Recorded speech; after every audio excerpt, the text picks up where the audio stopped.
کیا شادی سے پہلے جنسی تعلقات واقعی غلط ہیں؟ اور اگر غلط ہیں تو کیوں؟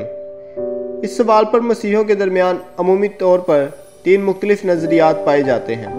پہلا گروہ یہ مانتا ہے کہ شادی سے پہلے جنسی تعلقات گناہ ہیں، مگر وہ اس کی وضاحت صرف اس جملے سے کرتے ہیں کہ بائبل میں لکھا ہے کہ یہ غلط ہے، جبکہ دوسرا گروہ یہ مانتا ہے کہ اس میں کوئی حرج نہیں، کیونکہ وہ یا تو شادی کا ارادہ رکھتے ہیں یا یہ دلیل دیتے ہیں کہ شادی سے پہلے جنسی مطابقت کو جانچنا بہت ضروری ہے، جبکہ تیسرا گروہ یہ تسلیم کرتا ہے کہ یہ غلط ہے، لیکن مختلف وجوہات کی بنا پر وہ اس گناہ میں پڑ جاتا ہے۔ اور اگر آپ بھی انہی میں سے کسی ایک سوچ کے حامل ہیں تو عبرانیوں 13 باب اس کی 4 آیت پر غور کریں۔ شادی سب کے نزدیک عزت کی چیز ہو اور شادی کا بستر ناپاک نہ کیا جائے، کیونکہ خدا زناکاروں اور بدکاروں کا انصاف کرے گا۔ یہ آیت واضح کرتی ہے کہ شادی کو عزت دی جانی چاہیے اور شادی کا بستر پاک رکھنا چاہیے۔ خدا نے جنسی تعلقات کو تخلیق کیا، مگر اس کا مقصد صرف شادی کے دائرے میں رکھا۔ اس لیے جو بھی تعلقات شادی سے باہر ہوں وہ خدا کی مرضی کے خلاف ہیں۔ ہم ایک ایسی دنیا میں رہتے ہیں جہاں جنسی بیرا روی عام ہے اور اسے فخر کے ساتھ منایا جاتا ہے۔ میرا مقصد کسی پر الزام لگانا یا اس کی مذمت کرنا نہیں، بلکہ مسیحیوں کو یہ سمجھانا ہے کہ شادی سے پہلے جنسی تعلقات کو کیوں محفوظ رکھنا ضروری ہے، تاکہ جب وہ آزمائش کا سامنا کریں تو وہ صرف یہ غلط ہے کہہ کر نہ ٹالیں، بلکہ سمجھیں کہ یہ غلط کیوں ہے۔ پہلی وجہ، گناہ ہمیشہ نقصان کا باعث بنتا ہے۔ بائبل میں ایک طاقتور مثال ہمیں بادشاہ داؤد اور بیت شیبہ کی کہانی میں ملتی ہے۔ بادشاہ داؤد نے ایک دن ایک عورت کو غسل کرتے دیکھا اور اپنی خواہش میں اس کے ساتھ تعلقات قائم کر لیے، حالانکہ وہ پہلے سے ہی کسی اور کی بیوی تھی۔ لیکن اس ایک گناہ کے باعث داؤد کو بہت سارے نقصانات کا سامنا کرنا پڑا۔ اس کا خدا کے ساتھ قرب ختم ہو گیا۔ اس کے بیٹوں نے بھی اسی طرح کے گناہ کیے اور وہ انہیں درست کرنے کے قابل نہ رہا۔ اس نے اپنے گناہ کو چھپانے کے لیے بیت شیبہ کے شوہر کو قتل کروا دیا۔ اس کا نومولود بچہ فوت ہو گیا۔ اس کی سلطنت میں بد امنی پھیل گئی۔ اس کا دل سخت ہو گیا اور وہ لوگوں کے بھلائی کی بجائے اپنی خواہشات میں گم ہو گیا۔ یہ کہانی ہمیں ایک اہم سبق سکھاتی ہے۔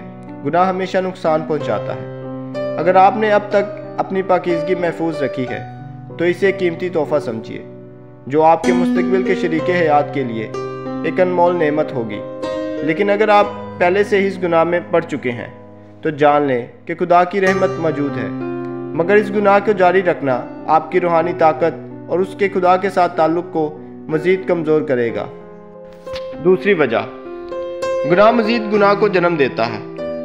یسوع مسیح یوحنا 8 باب اس کی 34 آیت میں فرماتے ہیں، میں تم سے سچ کہتا ہوں کہ جو کوئی گناہ کرتا ہے وہ گناہ کا غلام ہوتا ہے۔ یہ آیت ہمیں سکھاتی ہے کہ جب کوئی شخص گناہ کرتا ہے تو وہ اس کے قابو میں آ جاتا ہے۔ جب لوگ شادی سے پہلے جنسی تعلقات قائم کرتے ہیں تو وہ خود کو جنسی نافرمانی کی عادت میں ڈال دیتے ہیں، اور بعد میں جب وہ شادی کرتے ہیں تو یہ گناہ کسی اور شکل میں ظاہر ہو سکتا ہے، جیسے بیوی اور شوہر کے ساتھ بے وفائی، فحش مواد دیکھنے کی عادت، اپنے شریک حیات کے ساتھ جسمانی تعلقات میں بے رخی پڑنا۔ اس لیے شادی سے پہلے کے گناہ شادی کے بعد بھی اثر انداز ہوتے ہیں۔ اگر آج آپ اپنی خواہشات کو کنٹرول نہیں کرتے تو شادی کے بعد یہ گناہ کسی نہ کسی شکل میں آپ کے رشتے کو متاثر ضرور کریں گے۔ تیسری وجہ، گناہ آخرکار موت کی طرف لے جاتا ہے۔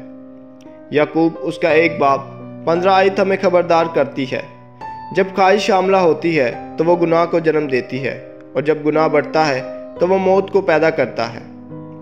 یہ آیت واضح کرتی ہے کہ گناہ کے اثرات صرف وقتی نہیں، بلکہ وہ انسان کی روحانی، جذباتی اور بعض اوقات جسمانی موت کا سبب بھی بن سکتے ہیں۔